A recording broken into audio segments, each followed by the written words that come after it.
আজ অনেক দিন পরে আবারও একটি ফ্যামিলি ব্লগ নিয়ে হাজির হলাম। আসসালামু আলাইকুম। অ্যাডভোকেট সাবিকুন স্বাধীন পেজ থেকে সবাইকে জানাচ্ছি অনেক অনেক শুভেচ্ছা। আশা করি আল্লাহর রহমতে আপনারা সবাই ভালো আছেন, আমরাও ভালো আছি আলহামদুলিল্লাহ। আজকে আমার মা ওমরা করার উদ্দেশ্যে রওনা হয়েছেন। আমরা বাসা থেকে বের হয়েছি, মাকে নিয়ে এয়ারপোর্টে এসেছি। এই সেই চিরচেনা এয়ারপোর্ট যেখানে আব্বুকে রিসিভ করতে প্রতি 2 বছর পর পর আসতাম। আব্বু মক্কাতে ছিলেন প্রায় 30 বছরের মতো। মাকে অসংখ্যবার বলা হয়েছে বাবার কাছে যাওয়ার জন্য, হজে যাওয়ার জন্য। মা আমাদের জন্য যেতে পারেননি। আমরা ছোট ছোট ভাই বোন ছিলাম। মার আসলে ওমরা করার সেই সুযোগটা হয়ে ওঠেনি। আব্বু যখন অসুস্থ হয়ে পড়ল, আব্বু বলছিল মাকে যে আমি সুস্থ হই তোমাকে নিয়ে যাব, কিন্তু আমার মায়ের সে সৌভাগ্য হয়নি। আব্বু আমাদেরকে ছেড়ে চলে গেছেন আজকে প্রায় 2 বছর হতে চলল। এখন আমি এয়ারপোর্টে যেতেই পারি না, আমার এতটা কষ্ট হয়। কিছুদিন আগে আমার ফুপা শাশুড়ি এসেছিল হজ করে, আমরা ওনাকে রিসিভ করতে গিয়েছিলাম। প্রচুর কষ্ট হয়েছিল আমার। আমি যখন দেখেছি যে টার্মিনাল 2 দিয়ে বিদেশ যাত্রীরা বের হচ্ছে, আমার বাবাও এরকম বের হতো। আমরা আনন্দে উচ্ছ্বাসিত থাকতাম আব্বুকে এক পলক দেখব বলে।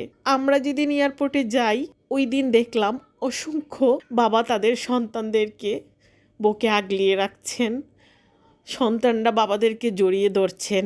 এই জন্য আমাদের এক টুকরো ছেলেবেলা। আব্বুকে যখন অনেক দিন না দেখে থাকতাম তখন তো আব্বু বিদেশ থেকেই আসতো আমাদের কাছে। এখন আব্বু না ফেরার দেশে চলে গেছে, আর আমাদের সাথে দেখা হবে না। এটা ভাবতেই বুকের ভিতরটা মোচড় দিয়ে ওঠে।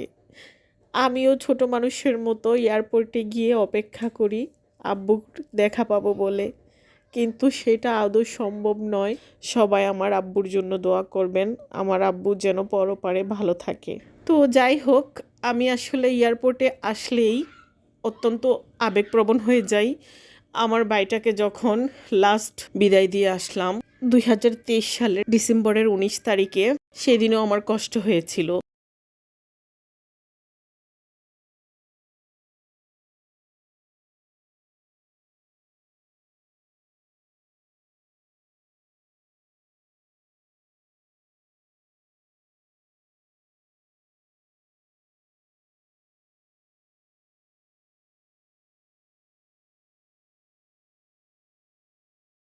এরকম একটি ব্লগ আমার পেজে আছে, তখন আব্বু ছিল। তো যাই হোক, আমি ব্লগটি এলোমেলো করে ফেলছি, এটা আমার আবেগ। জাস্ট আমি এই স্মৃতিটুকু রাখার জন্য আমার এই ব্লগটি রাখা। মায়ের খারাপ লাগছে। বাবা মক্কাতে ছিলেন, মার খুব ইচ্ছে ছিল কিন্তু আমাদের জন্য যেতে পারেননি। ওনার সেই সংসার নামক জগৎটার জন্য উনি এক পা বের হতে পারেননি কোথাও। আজকে মাকে ছুটি দিয়েছি যে মা আপনি যান, আপনি আপনার নিয়ত হাসিল করে আসেন, আমরা আছি। আমরা ভাই বোনেরা যে সবাই খুব বড় হয়ে গেছি তা না, তবু মা দায়িত্ব নিতে পারবো, আপনি যান। মাকে বিদায় দিয়ে আসলাম। তো সবাই আমার মায়ের জন্য দোয়া করবেন, আমার মা যেন সুন্দরভাবে ওমরা পালন করে ওনাকে যেন আল্লাহ সুস্থ রাখেন, ওনার মনের আশা যেন পূরণ করেন। আপনারা সবাই দোয়া করবেন। আপনাদের জন্য অনেক অনেক দোয়া ও শুভকামনা রইল।